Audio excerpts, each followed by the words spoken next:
Hi, welcome to It's a High Raw Life, episode number 82. New camera. Fingers crossed. So I have a fantastic recipe. I'm totally addicted and I have to share this with you. Let's just call it In A Pickle. I learned how to make my own pickles. This is very exciting for so many reasons. One, I love pickles. That's really the only reason I need. But if you go to a health food store or even a farmer's market and you want to buy fresh made pickles that have no preservatives and have not been pasteurized and, from cucumbers you don't know where they're from, it costs about $8 for a jar, something like that I've seen in various stores. And this cost me, I think, $1. So let me show you how simple this is. First thing you need to do is make a brine. So I have a quart of water to which I'm going to add 2 tablespoons of a good sea salt. Now, oopsie, there we go, I'm back. So while our brine is brining, this is actually a pink sea salt. Wouldn't it be cool if I could make pink pickles? I thought about it, but I think even if I put beets in, it would just come out brown. Shake, shake. Okay, so while the brine is sitting and brining, we're going to get our cucumbers ready. I am using Kirby's, which I got at the farm stand in town here.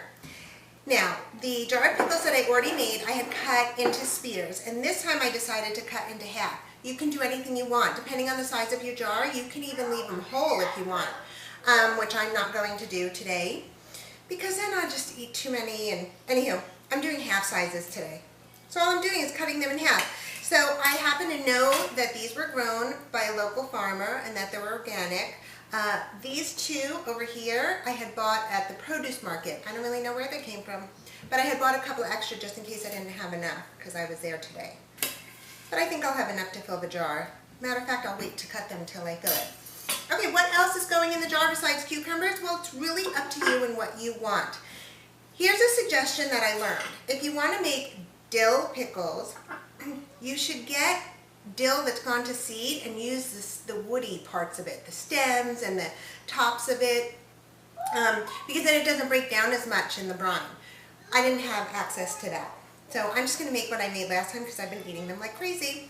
Okay, so here's what I have. I have 2 garlic cloves. I'm not slicing them or anything. I'm just going to give it a smash and pull the peel off. So you're taking this clove of garlic that's just been smashed once and throwing it in the jar.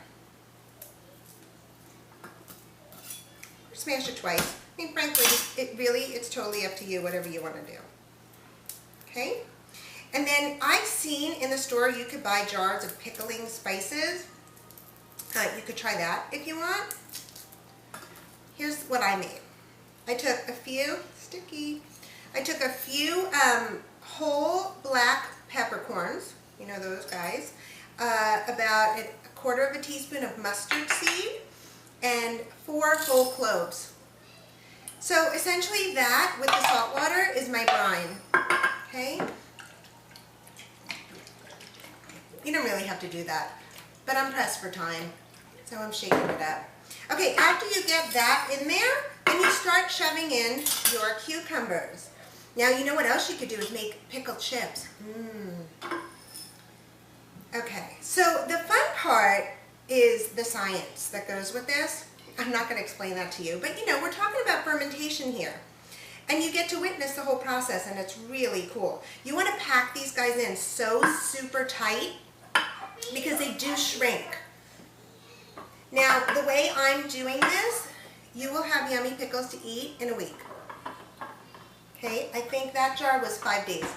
What happens is you test it along the way. You get it to where you decide how you like it. So don't feel bad about bending and cramming them in, and unless you're making this for somebody and you want it to be, so super perfect, I guess you could cut them to fit. But, easy way out here. I'm going to see if I could just cram them in there. Because you don't want too many spaces. The brine will get in. Well, this is perfect, huh? I don't know if I'll get this one in. Let's try. Perfect. Okay, kind of crushed that last one, but that's okay. Okay, so you see I have them all kind of crammed in there, and there's one going over the top.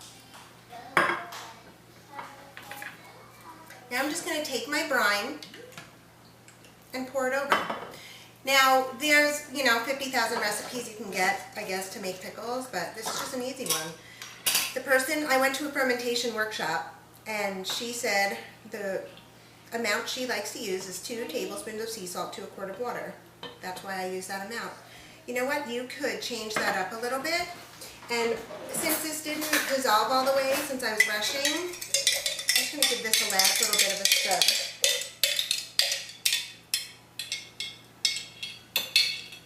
Okay, now I am going to the top here. Very top. And now I need to put this on a plate or a bowl. A shallow bowl would be good. Okay. Now, for pickles, you don't really need to weight it down. You can, but this is what I did. I took some foil and just made a little lid over it. I'll show you. Now, I could just put this cap on it, and that's fine too. You just don't want to loosen it all the way. But since my pickles worked, I'm just going to keep doing it the way I did it. Now, maybe there's some weird reaction about tin foil, or people don't like to use tin foil, then don't use it. Just cover it lightly. What's going to happen? Now, this is filled to the top. Look, see? Splash. Okay, so the first thing you're going to see is drips coming down the side when you check on it in a day or two. And you're going to say, oh no, it's leaking. No, it's turning into pickle. It's supposed to do that. Then you're going to see bubbles all happening on the top. And then it gets this sort of, for lack of a better term, kind of scummy white layer on the top. That's good. You want that. It means it's really working. You're going to check it every day, because the one thing you want to make sure of is that the pickles are underneath the liquid, that they're under the brine. So that's that. And then in 7 days, I just, for this jar, I took a spoon, I scooped off the scummy stuff. It looks a little like mold, and frankly, it kind of is. You scoop that off, and then I put my regular lid on and stuck it in the fridge. So this started out very same cucumbers from the same farmer and everything. I'm going to show you. Oh my God, it smells so good. Look, it's a pickle. From this to a pickle. Fresh, organic raw pickles. Mmm. Very, very good. Tomorrow, I'm making sauerkraut. Super easy too. Thanks for watching It's a High Raw Life. I am so glad to be back, and I'm loving my new camera, if it works. And I'll see you again soon. Bye.